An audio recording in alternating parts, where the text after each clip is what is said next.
ડભોઈ રંગ ઉપવન બાગમાં આવેલો નગરપાલિકા સંચાલિત પાણીનો સંપ બિસ્માર હાલતમાં। ડભોઈના રંગ ઉપવન બાગમાં આવેલો નગરપાલિકા સંચાલિત પાણીનો સંપ છેલ્લા કેટલાક સમયથી બિસ્માર હોવાના કારણે ખુલ્લો હોય છે અને સંપમાં ધૂળ, કચરો, જીવજંતુઓ સહિતની ચીજવસ્તુઓ ભળીને પાણી દૂષિત થવાની ભીતિ સેવાઈ રહી છે।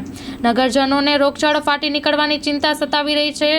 ડભોઈ નગરના રંગ ઉપવન સરદારબાગ ખાતે નગરપાલિકા સંચાલિત 15 ઉપરાંત સોસાયટીના 2000 જેટલા નગરવાસીઓને પાણી પૂરું પાડતો સંપ છેલ્લા કેટલાય સમયથી ઉપરના સ્લેબ સહિતનો ભાગ તૂટી જવાથી બિસ્માર હાલતમાં છે, જેના પરિણામે આ ખુલ્લા સંપમાં કચરો, ધૂળ સહિત જીવજંતુનો ઉપદ્રવ જોવા મળી રહ્યો છે। નગરના વિવિધ વિસ્તારના લોકોને રોજિંદાપણે નગરપાલિકા દ્વારા આ જ સંપનું પાણી ફાળવવામાં આવતું હોય છે અને હાલ ચોમાસાની ઋતુને ધ્યાનમાં રાખીને નગરજનોમાં રોગચાળો ફાટી નીકળવાની દહેશત ફેલાઈ છે। નગરપાલિકા તંત્ર દ્વારા આ બિસ્માર સંપની બાજુમાં જ નવા સંપનું નિર્માણ થઈ રહ્યું છે, પરંતુ તે કાર્યરત થતાં હજુ પણ કેટલોક સમય નીકળી જાય તેમ છે।